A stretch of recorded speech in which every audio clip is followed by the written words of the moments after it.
Peace, and blessings, everyone. Maurice here with Friends of the Congo, sitting in for Gaitan with Congo Unfiltered. Fortunately, Gaitan's not feeling well today, so I'm going to be with you and share what's been unfolding in the Congo in particular, but also Africa overall. And today we're going to focus on a policy statement that came out of the United States State Department. Now, if you follow the Congo for the past year or so, you will immediately recognize that a lot that has to do with the Congo has been unfolding right here in Washington, D.C. From really when Rwanda and its M23 militia occupied the cities of Goma and Bukavu. We've seen the Congolese administration, led by President Tshisekedi, make a concerted effort to engage the United States in what I call a peace, minerals for peace deal. All of that from February 2025 right up to today culminated in what they call the Washington Accords, which a good number of people are not really clear what the Washington Accords are. It's been kind of murky for a lot of people because it entails a number of agreements. But as we've stated on a number of occasions, that the most consequential agreement that's been signed by between the DRC and the United States is the December 4th Strategic Partnership Agreement, which is the United States has moved forward in at warp speed in implementing that agreement. An agreement, mind you, that is being challenged by Congolese civil society, being challenged by Congolese attorneys in Congo's constitutional court. The lawyers question the constitutionality of the deal because it calls on the Democratic Republic of the Congo to make legislative changes and trade and policy changes and quite possibly constitutional changes. And all this has been done without, in an anachronistic fashion, let's say, without the consultation or debate or engagement of Congo's parliament. In any case, that decisions that are being made in Washington having a direct impact on people in the Democratic Republic of the Congo and Africa, really, overall. And a lot of the policies, and they're coming out of warp speed, that are coming out of Washington, certainly civil society and the masses of Congolese and Africans are not privy to what their local elites is signing in Washington in their name, right? So part of our role here at Friends of the Congo is to share with you some of these policy directives that are coming out of the Trump administration that have a direct impact on the Congolese people and Africans overall. Well, recently the U.S. and State Department have what they have Power Africa, where they focus on matters of energy on the African continent. There was a policy directive that came from one of the State Department's officials, Nick Checker. He's a senior bureau official, Bureau of African Affairs. And he came out with what has been entitled anyways, policy directive America First in Africa. America First in Africa. Well, when it comes to Africa, historically, I don't know of a time when America hasn't considered its interests first in Africa. So there's nothing new about America First in Africa. However, there is a spin that the Trump administration is putting on America's interests on the African continent, right? And they encapsulate those interests, that is the United States, in three focus areas. One is commercial diplomacy, right? Two, the rethinking of foreign assistance. And three, conflict resolution and management. So those are the three areas of America First in Africa. Now, the America First in Africa has a particular approach, which it states. It states that the America First in Africa, right, its approach aims to make America safer, stronger, and more prosperous. America First aims to make America safer, stronger, and more prosperous. Right? So, what is clear is, and I'm using America just, for those of you who are clear about geography, I'm using America because that's what's in the document. It's really the United States, of America. The America is North and South America, so it's not just the United States, it's America. But in any case, just for this discussion, so the United States, America, make it safer, stronger, and more prosperous. And they talk about resetting its relationship with the African continent in a way to strengthen and engage their engagement with the U.S.'s engagement with the continent. And Mr. Checker links this America First in Africa policy back to the Trump administration 2025 National Security Strategy. And I highly recommend that you read that. I think, Grace, you have that link. If you don't, let me know that you can put in the chat to share with folks the Trump administration 2025 National Security Strategy, which Africa came at the end of that strategy document, and probably had the least ink, maybe a paragraph or so on Africa. But in any case, that's the context in which the America First in Africa directive is coming from. That's its roots.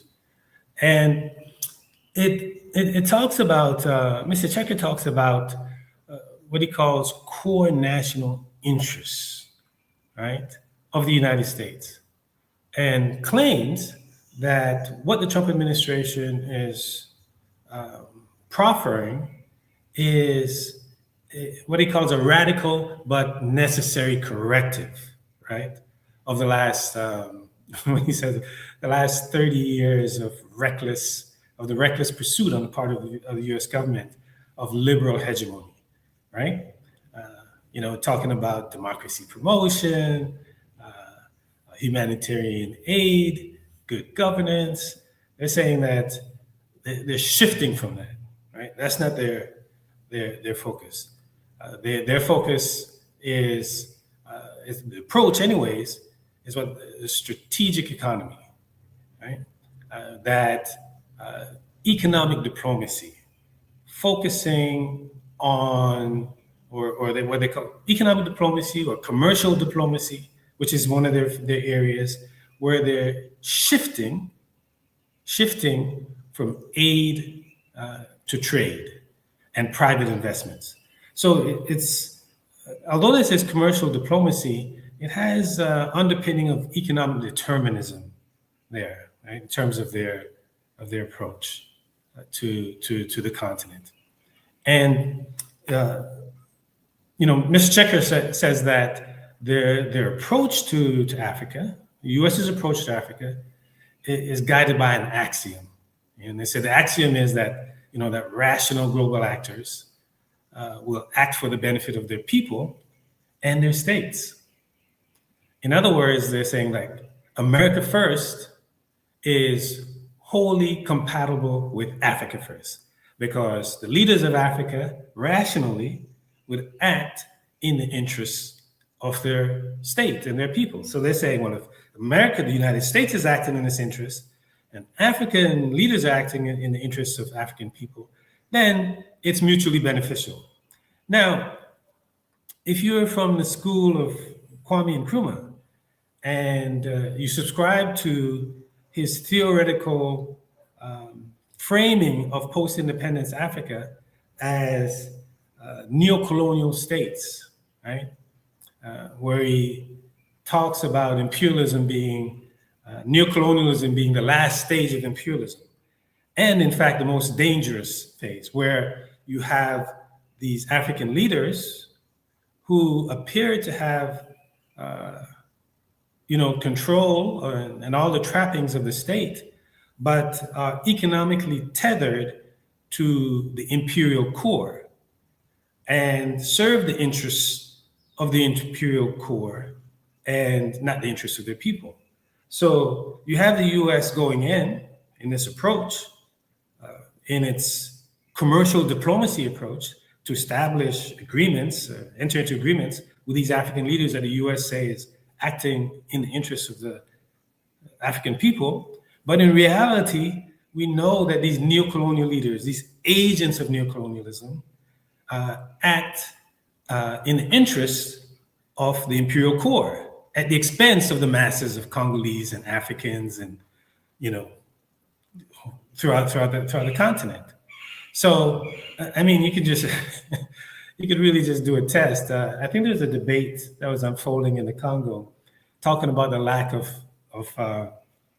medical facilities in the country, and how it is that, and it's not just Congo, different parts of Africa, these African leaders, when they get sick, they go to Europe, they go to US in order to get care.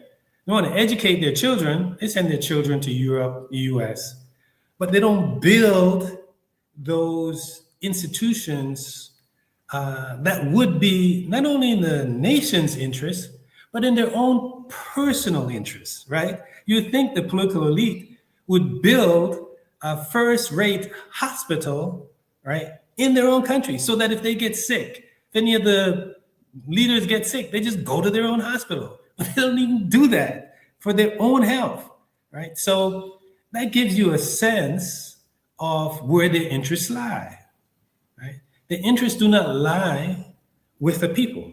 So they lie with foreign interests.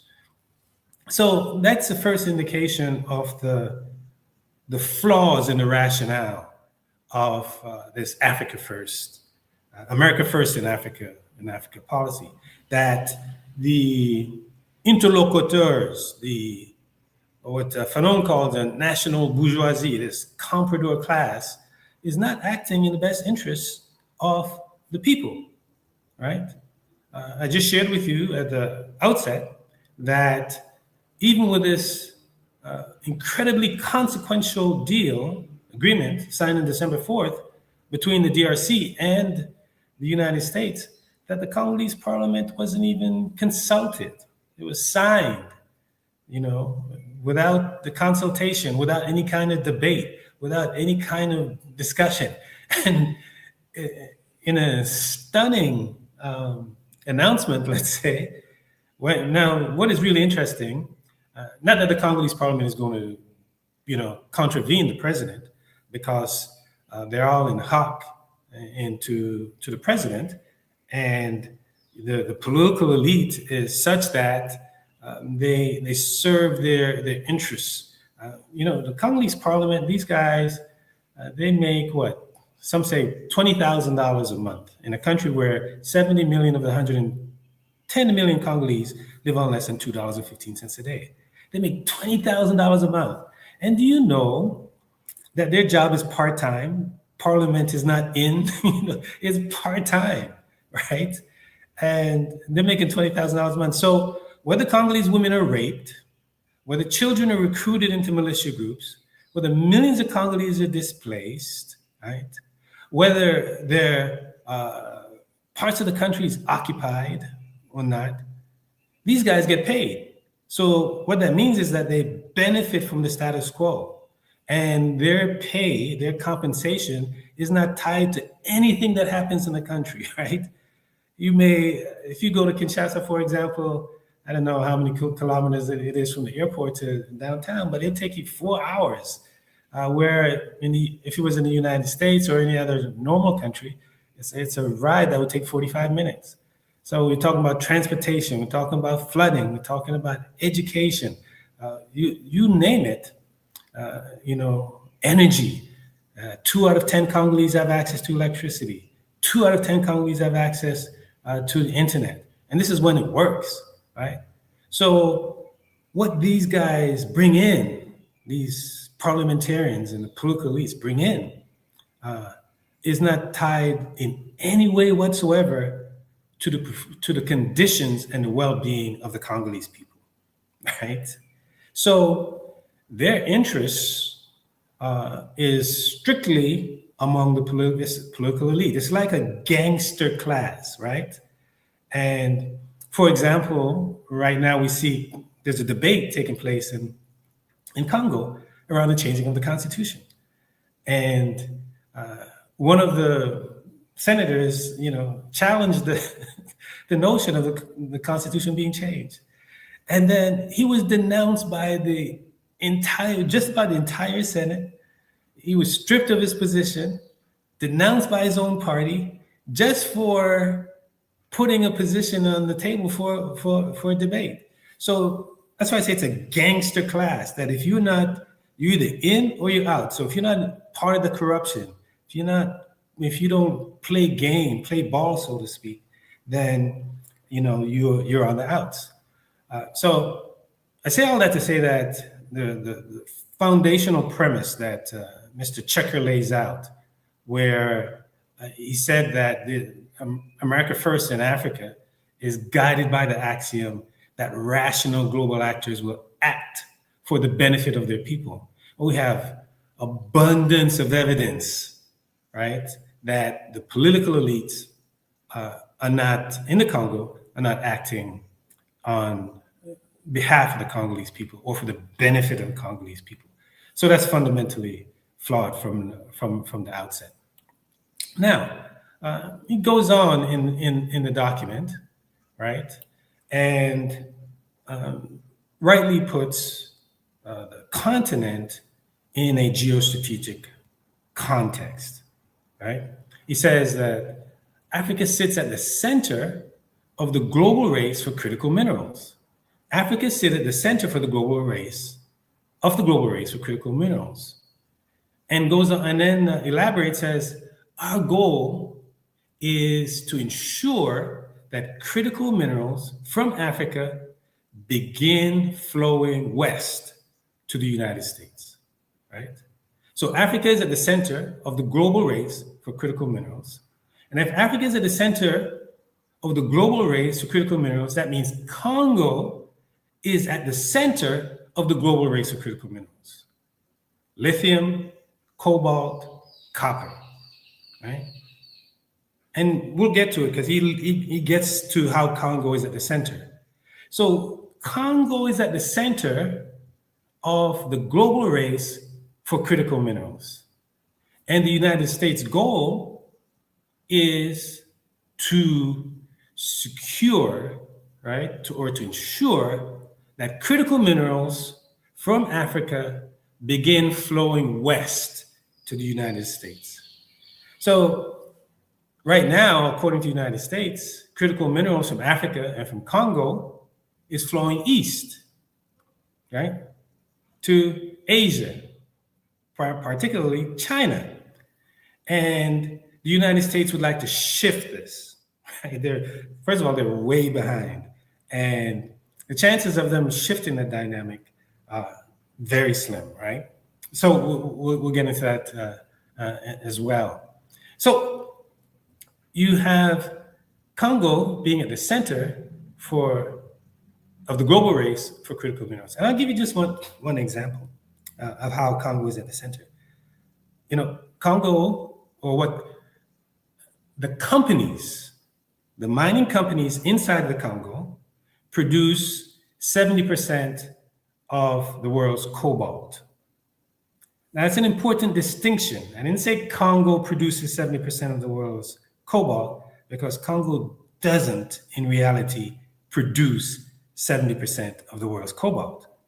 The companies, the China Molybdenum, the Ivanhoe Mines, the Glencores, the Chemafs, right? They produce 70% of the world's cobalt, not the Congo or the Congolese people, right?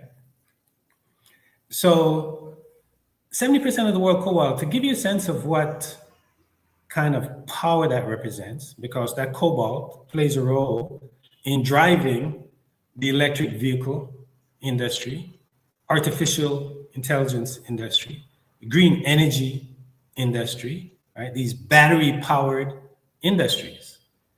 And although it sits in that position, right?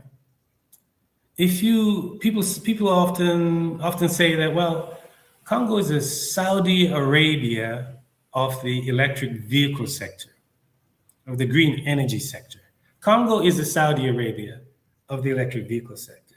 And they say that because of the dominant role that Saudi Arabia has played over the years in the oil sector and the petroleum sector, right? Now, if you look at not just Saudi Arabia, but the oil producing companies under OPEC, right? When they formed their cartel, they accounted for about 55% of the production of a resource that's vital, to industries. 55%, OPEC, not just Saudi Arabia, 55%. Meanwhile, coming out of Congo is 70% of a resource that's vital to major industries, right? So it's not even like Congo is the Saudi Arabia. It's like the Congo is in a class by itself. And that's just in cobalt. Congo is also a major producer of another critical mineral, copper, which is really in the long term even more valuable stands to be more valuable to the Congolese people than cobalt. Congo is the second largest producer of copper behind Chile. And so just enormous potential. Now, in order for that potential to be realized and accrue to the benefit of the people, you have to have a leadership that is concerned about the people. And unfortunately, the current leadership, if you just take a dispassionate, objective look at it, is not concerned about the interests of these people, right? It's just not. Not if you stack up the evidence, and we can run down the evidence which lays out how it is in concrete terms that the political class in Kinshasa, their primary concern is not the welfare of the Congolese people. Their primary concern is their personal welfare, the politics of the belly, right? In maintaining power, even if they're not doing anything much to benefit the Congolese people. So that notion on the part of the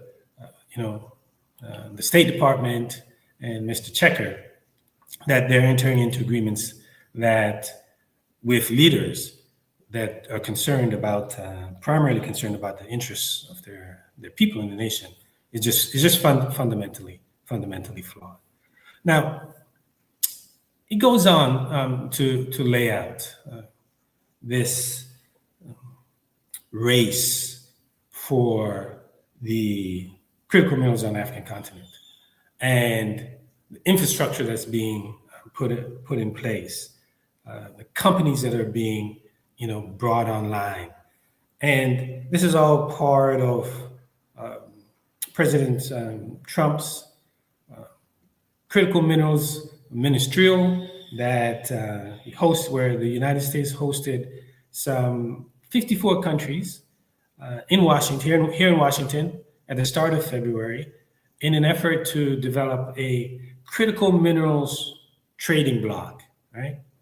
And 7 countries from Africa were invited to be a part of the ministerial, right?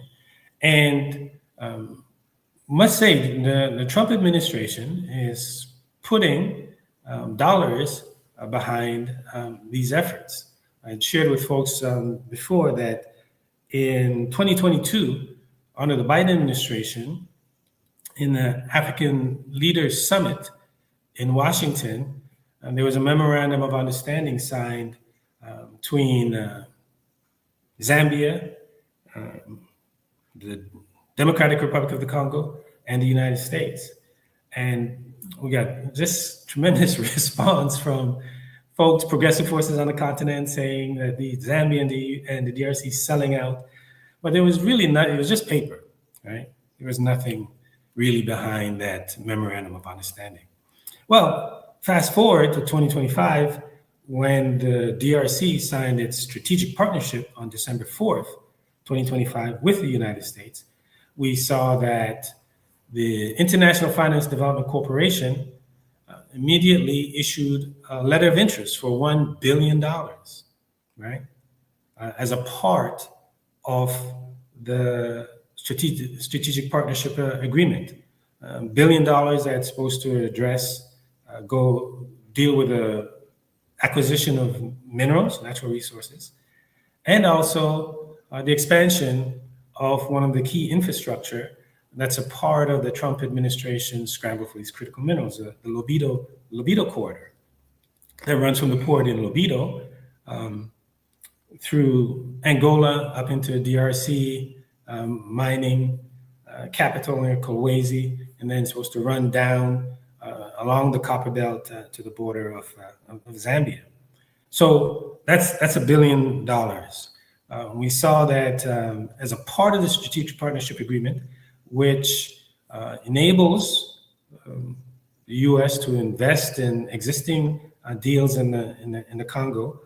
We see that International Finance Development Corporation again putting together a package of $1.8 billion public-private partnership with Orion to acquire positions in Glencore, the mines that Glencore has in the Congo.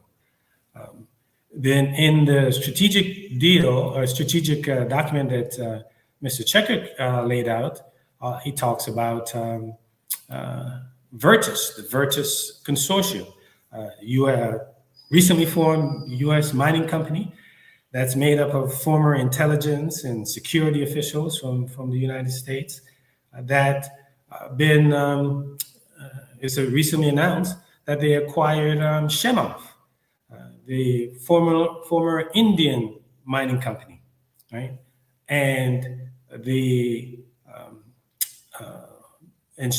the funding for that, part of the funding for that is coming out of the meetings that were held in Washington in early February with the ministerial meeting. Part of that forming of that critical minerals block is for the United States and its allied partners to establish what they call Project Vault. Project Vault is a strategic minerals storehouse, and the Export-Import Bank is supposed to put up to $10 or $12 billion to secure strategic minerals for Project Vault. And Project Vault is at the core of the strategic minerals objectives of the Trump administration. So funds from there are supposed to go towards supporting Virtus, the consortium that has secured Chemov, right? Now, what's interesting about this is that the Chinese had offered the Congolese, I think, up to $1.2 billion or so to acquire Chemov. But under, I don't want to say pressure, but it's certainly the influence of the United States, the Congolese government, denied or rejected that offer from the Chinese.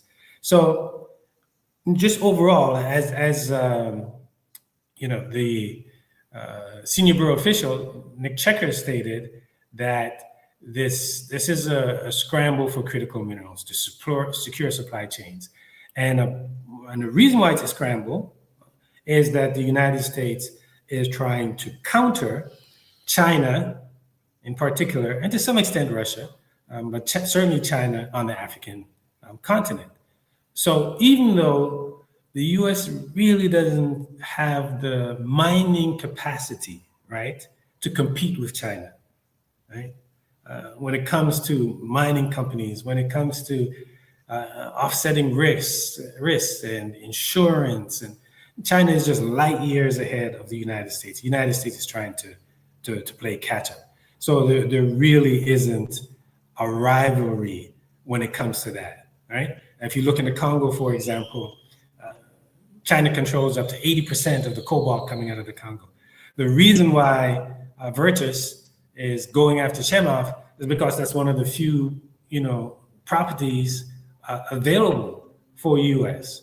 And even with the strategic partnership deal that the DRC and the United States had signed in December, one element, part of that deal says that there's a whole things that are said. We've done so many programs on it, but one of the points of the deal is that the United States can invest in minority interest in existing deals and agreements that Congo has. So if you look at China molybdenum deal, for example, the DRC and the state mining company Gécamines, they have about 20% ownership, and Chinese have 80%. So now in that 20% ownership, the U.S. can come and invest in that 20% ownership, and we saw that was one of the first concrete pieces that came out of the December 4th agreement, where the DRC, out of that China molybdenum agreement that Gécamines, the state mining company, has with the Chinese, they're shipping some 100,000 tons of copper to the U.S. That's the plan.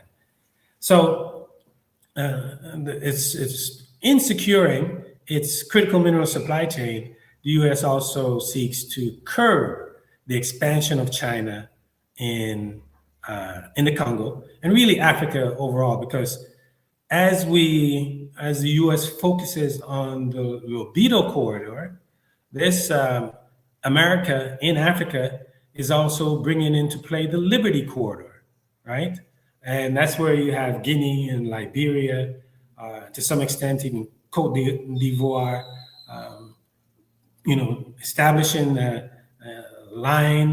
rail line that will take minerals out of southeastern Guinea towards the port in Liberia, right?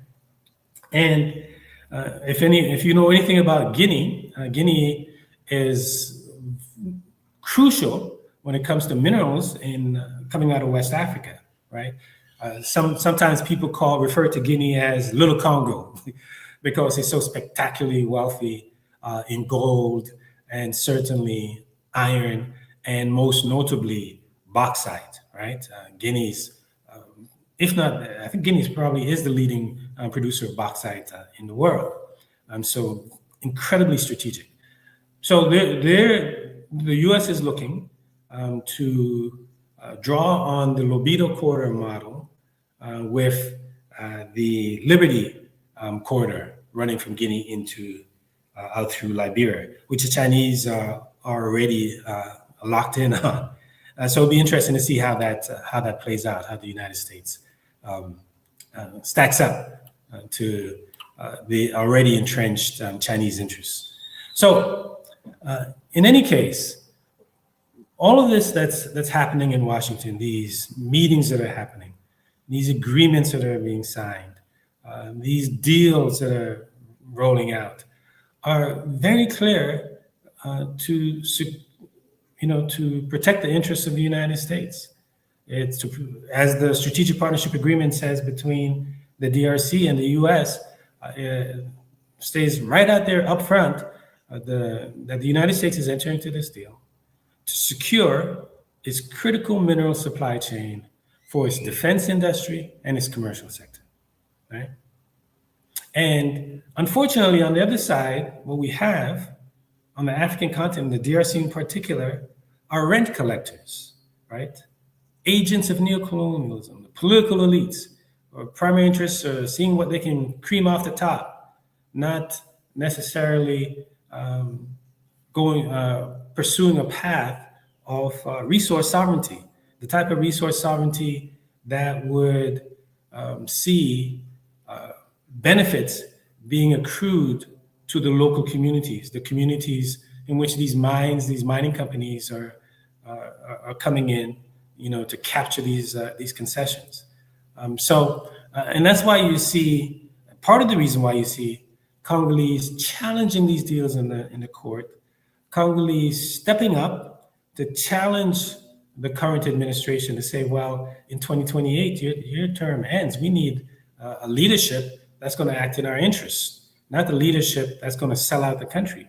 And it's not just Congolese are saying that. In February, at the mining in Indaba in South Africa, the mines minister of South Africa, was scolding the Congo for selling out to the United States. And if you read the agreement, the strategic partnership agreement, it's hard to arrive at any other conclusion but the sellout of Congo's minerals, not just for now, but for future generations. One of the Congolese religious figures said for 99 years. That's not in the agreement, but you can understand why you say 99 years, because there's just it's a type of agreement that the leadership in Kinshasa signed that obviously is not to the benefit of the Congolese people. So in any case, that's the lay of the land with this Mr. Checkers, America First in Africa, which is a crucial document. I highly recommend that you consult it to get a sense of or a deeper understanding, anyways, of how the United States is pursuing its interests on the African continent. Grace, I don't know if there are any questions have come in yet. I know I've been talking for quite a bit. So let's see if anybody put any questions on the table, either about the America First in Africa or a strategic partnership agreement between the DRC and the United States. And we've been one of the big questions we see here that people have asked. We've talked a lot about the strategic partnership agreement. They're saying, well, why would the Congolese government sign an agreement that wouldn't necessarily benefit the Congolese people? And in addition to what I've shared in terms of the frame, the outlook on the part of not just Congo's leadership, but I'd say the majority of the leadership on the African continent, where they look outwards for solution and see Europe and the United States as their salvation. That if U.S. and Europe bring investment, then that's their salvation, right?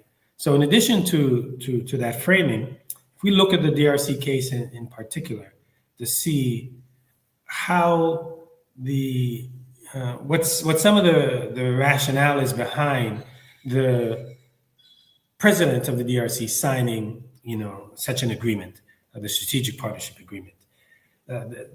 Just a little bit of historic background from the past year will help to put things in perspective.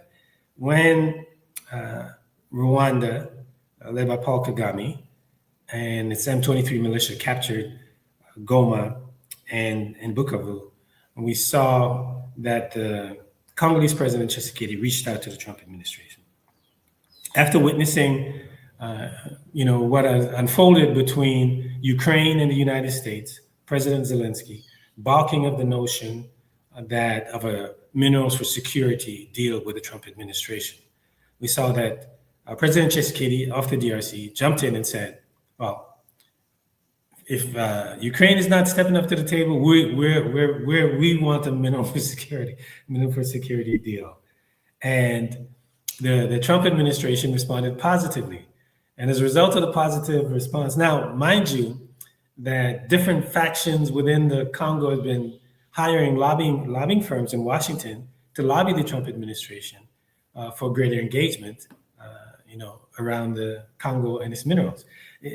In a lot of respects, if you look at the leadership, you see a lot of the leadership, they fetishize Congo's minerals, right? What do I mean by that? They fetishize Congo's minerals in that, what they bring to the table is saying like, see, we have a lot of cobalt. See, we have a lot of copper. See, we have a lot of lithium, right? Come, just come, because we have these natural resources, come to the Congo, right? They're not saying that we have, an educated, workforce, a trained and skilled labor force, good governance of our mining sector, transparent and honest leadership, right? They're not extolling the values, the African values, right? For partnership. They're saying that they're fetishizing the minerals. And in a lot of respects, it's almost like they collapse. the minerals is them, right? They think because, they have minerals, then that means they're of value, right? And if you listen to Donald Trump, he makes it clear, because you have it's the minerals we value, not you, right? Even after he signed the agreement with the DRC, Trump, he signed an agreement with the DRC where he says, we're going to go get rich, and Congo called us to come and get their minerals, and we're going to go get the minerals. And in the next sentence, he says, well, we want to stop people coming from the Congo. They're criminals. They let them out of jail, and they send them to the United States. So the people, for Trump, the Congolese people are criminals, but the minerals are valuable that he's going to go get, and he's going to get rich, and his friends are going to get rich. And, the leadership in the Congo, I don't know, they're in a space of cognitive dissonance where they just don't, that doesn't even register for them. Like, this is a guy that says that, Africa is full of shithole countries. So he doesn't value you. He wants your minerals, and he'll get them. But the thing about the Congo's leadership, he's like, they're saying, come and get them, right? Come and get these minerals. So in any case, that's what President Tshisekedi put up to Donald Trump. And he responded positively because, the U.S. is in a space of pursuing critical minerals supply chain. So like Congo is front and center, right? So, and as I shared with you before, that Africa, as the U.S. government is saying, is Africa is at the center of the pursuit of critical minerals. And the logical extension of that is Congo is at the center of the pursuit of critical minerals, right? So in any case, at the time Tshisekedi put the offer on the table, we saw pressure. There was really a lot of pressure coming on Rwanda from different quarters. In February of 2025, the UN Security Council, United Nations Security Council, 15 members, voted unanimously, 15-0, unanimously. China, Russia, France, Japan, you name it, right? US, unanimously to 15-0 in Resolution 2773 that several things that they stated, right? That they stated in that resolution. That the Rwandan soldiers should withdraw immediately from the Congo, right? Without any preconditions. Rwandan soldiers, Resolution 2773, Rwandan soldiers should withdraw immediately without any preconditions, right? Sever its ties with the M23, enter into a ceasefire, open up a humanitarian corridor so we can get humanitarian aid into Goma, right? All that is in Resolution 2773. At the time, Canada is looking to withhold aid from Rwanda. The UK is looking to withhold aid from Rwanda. Germany put aid discussions on hold. And the United States, people are talking about sanctions. The United States sanctioned Paul Kagame's right-hand guy, right, from 3 decades, James Kabarebe, right? The same James Kabarebe that led the initial invasion of the Congo by Rwanda in 1996. The same James Kabarebe who was at the head of the Congolese military, right? This guy is deep, right, into the war of aggression and plunder against the Congo, right? So the United States sanctioned him in 2025, James Kabarebe, which was to the Trump administration, right? So you had this whole momentum from the UN, from the US, from Europe, right, to put pressure on the Rwanda. Bloomberg was reporting, Standard & Poor's, they cut the credit rating of Rwanda. The Rwandan government, make it harder for them to borrow money in the markets. So this momentum was building, and we thought that it was really amazing because you had the DRC foreign minister, right? Madame Kai Kwamba Wagner was on television in Europe, the United States.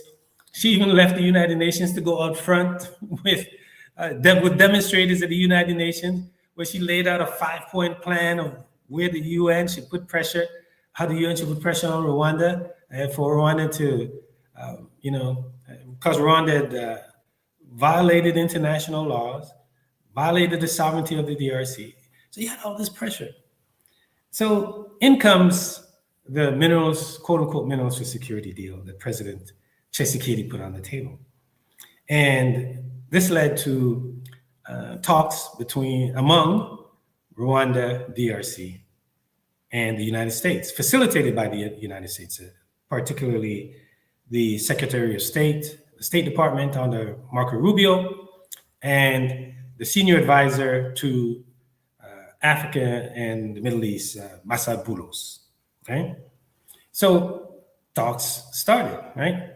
And one of the first things that the senior advisor Masad Boulos did at the beginning of the talks to show, the interests of the United States. At the time, Wali Kali was captured by the M23, Rwandan soldiers. If you know anything about Wali Kali is basically the tin capital of the Congo, right? Just like Rubaya is coltan, Wali Kali is tin. There's an American company in Wali Kali, the BC mine called Alphamine. So Masad Boulos, who's traveling to Kinshasa, traveling to Kigali, he made it known to Kagame and them that, this American company had to shut down its operations because your M23 captured Wali Kali. And when that happened, because of the shock to the market, tin prices skyrocketed, right? Company shut down, prices skyrocketed. So Boulos was like, hey, you need to call your folks off. So Kagame and the M23 backed off of Wali Kali, and Alphamine started operating again. Tin prices stabilized in the global market. So this is U.S. commercial diplomacy, right? Prioritizing what they're saying, prioritizing private sector.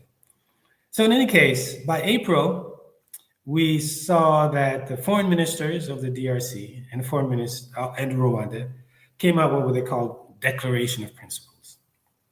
And then when you read the Declaration of Principles, that resolution 2773, that robust resolution that the entire world agreed on, was really cast to the side, right? It was cast to the side.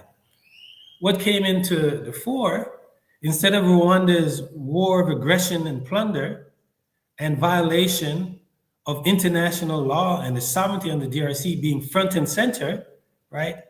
Rwanda's actions was now being characterized as defensive measures,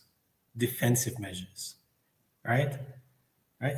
And there's no way, nowhere in Resolution 2773 there was any talks about defensive measures. It said violation of the sovereignty of the DRC, right? Called for immediate and unconditional withdrawal of Rwandan soldiers. But in this, Declaration of Principles, we're talking about you're talking about defensive measures. Then we see the FDLR, Democratic Forces for Liberation of Rwanda, RUMP group from the genocide in 1994, over 30 years ago, being front and center in this agreement. Now, granted, group of experts clearly stated that in reports, the United Nations group of experts reported in their reports consistently state that the DRC military works in concert with the FDLR. But the FDLR is not a threat, security threat to Rwanda. That's been documented across the board. So in any case, FDLR becomes front and center. In fact, FDLR takes more of a center stage than the M23. And we were saying, well, this Declaration of Principles is not going to be signed into any kind of agreement. And then on June 27th, we saw what Trump called the Washington Accords being signed, where the defensive measures are enshrined, where the M23 is barely mentioned. They're relegated to a side discussion in Doha. The U.S. is conducting a war against Iran right now. So there are no Doha talks, no more visits to Doha, because part of Iran's response is to attack U.S. assets in West Asia. But in any case, that's another story. But the M23, the Rwandan militia group that has occupied Congo, first occupied Congo in 2022, Bunagana, which is really fascinating. It's just a side story. The young people in the Congo, I think it was either 2023 or 2024. I don't recall which year.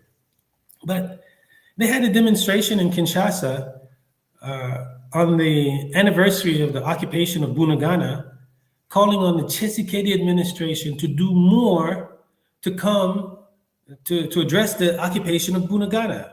Do you know what the Tshisekedi administration did to these young people who are calling for support for those who are occupied in Bunagana?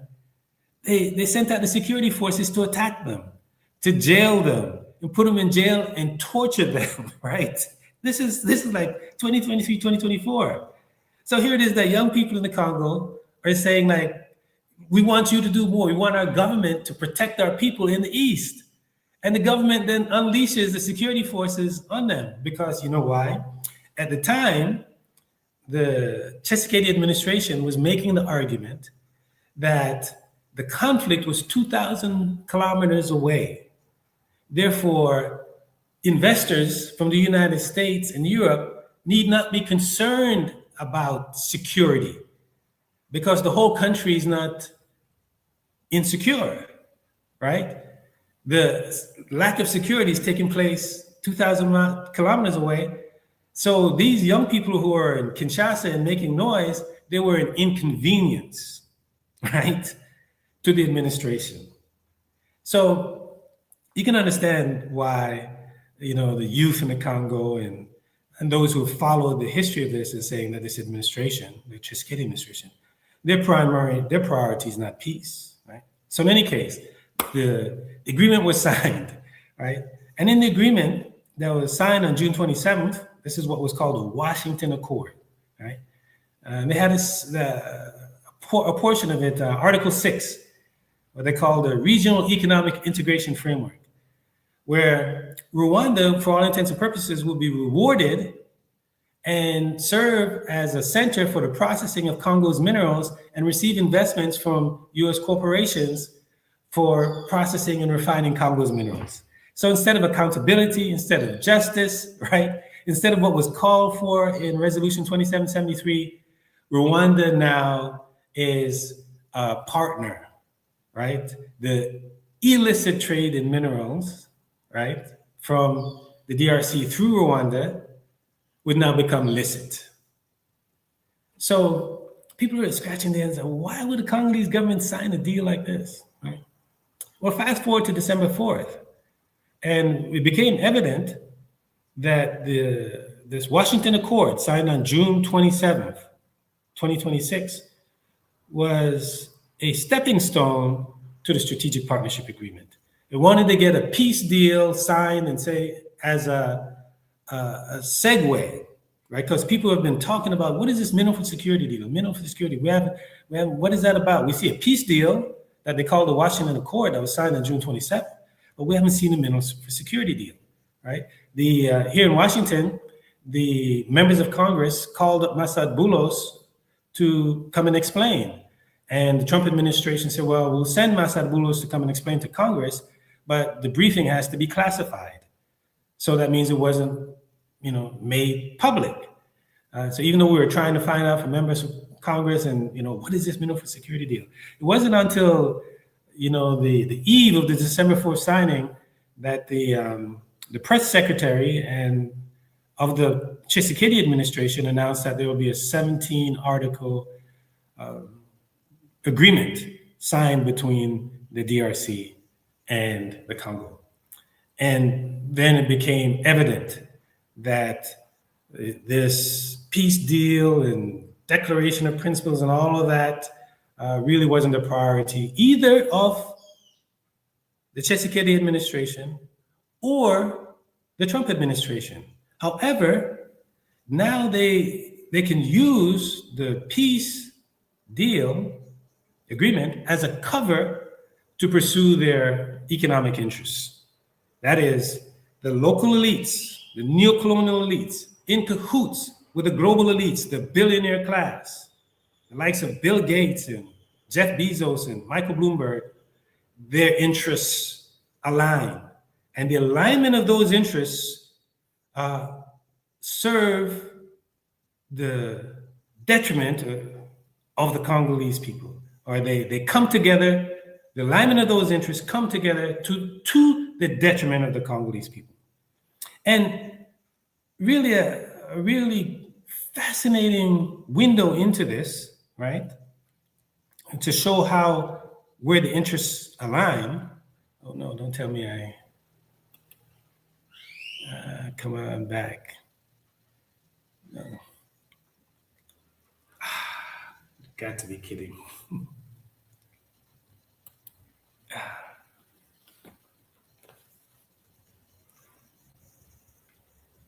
Oh, wow.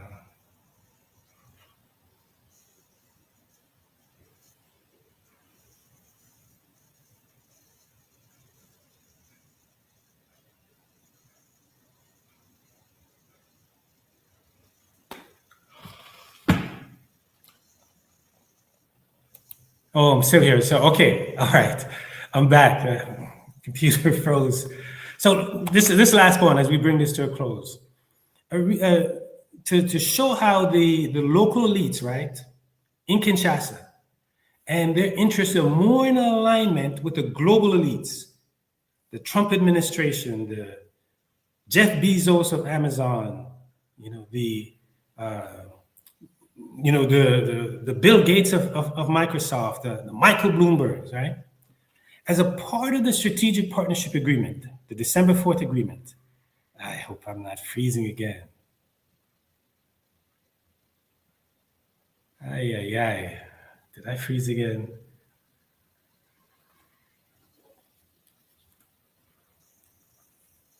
Okay. All right, I'm going to hurry up and wrap this up because the computer is acting up.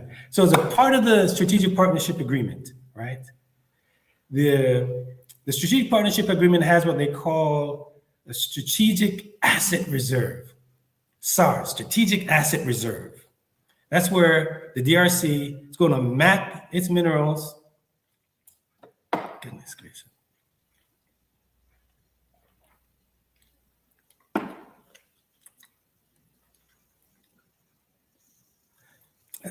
That's where the DRC is going to map its minerals and put it in this reserve, right? And one of the companies that's charged to map these minerals is a company called Cobalt. It's a company that investors, Bill Gates and Jeff Bezos, they raised about $1 billion in 2025 to pursue lithium assets in southeast of the Congo. They use artificial intelligence for prospecting, right? For exploration. And they, with artificial intelligence, the lifeblood of artificial intelligence are data, right? There is no artificial intelligence without data. So one of the data that they like to get their hands on are colonial maps that's being housed in a museum, African museum, Tervuren, in Belgium, right? And the Belgians have been digitizing these colonial maps that they're going to be turned over to the Congolese government. So, as a part of the Strategic Partnership Agreement, as a part of an agreement directly between Cobalt and the Congo government, they went to Belgium to say, give us these maps. So the Belgians say, the old colonial master said, no, we're not going to turn over these data to private companies, right? These data belong to the Congolese government and people.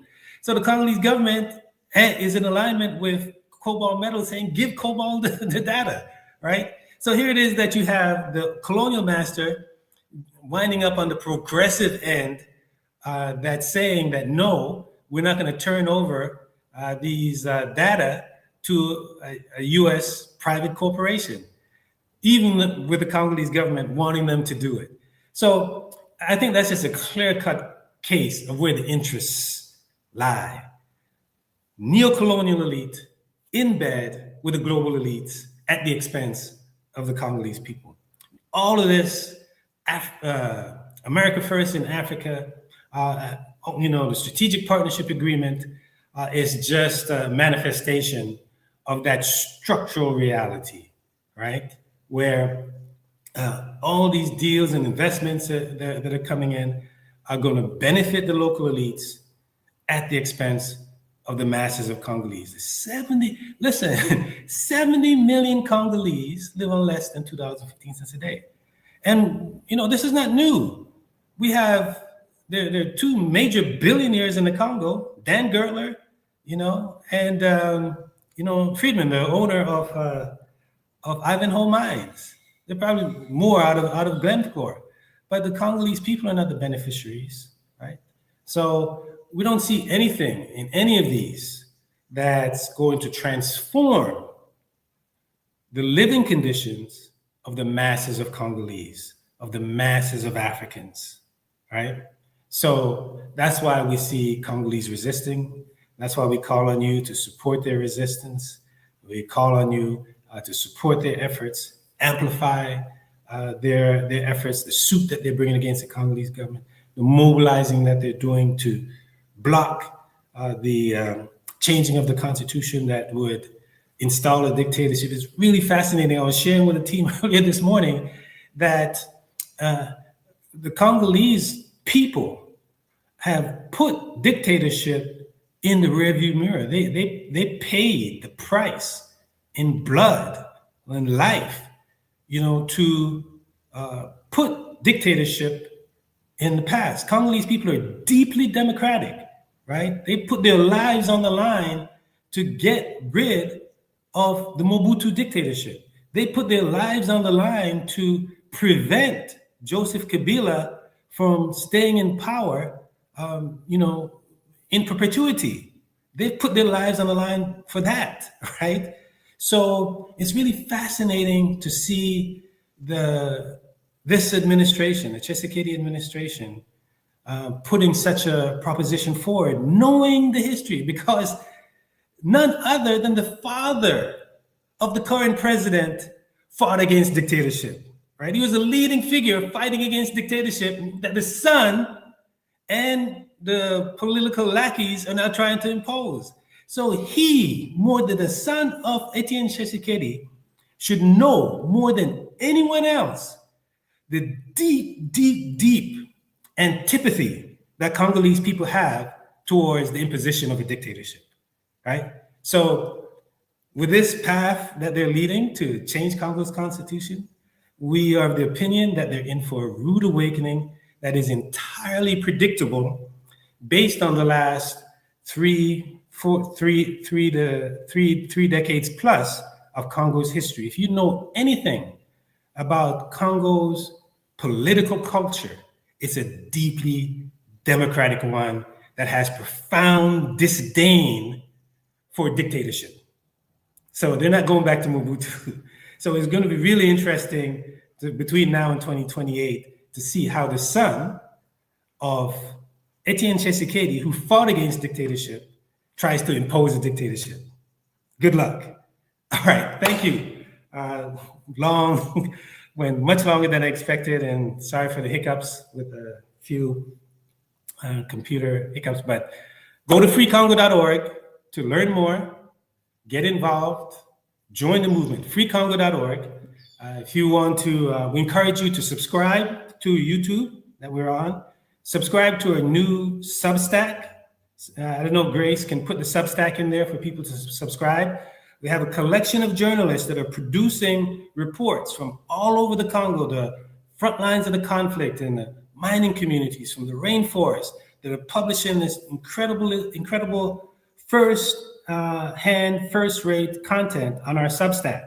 So please sign up if you want to stay. I think it's it's probably, maybe the only English source of consistent news coming out of the Congo from the front lines by Congolese journalists. So sign up for our Substack, subscribe to YouTube, go to freecongo.org to learn more, get involved, join the movement.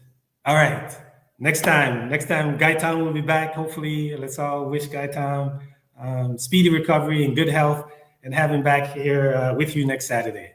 Peace, peace, peace.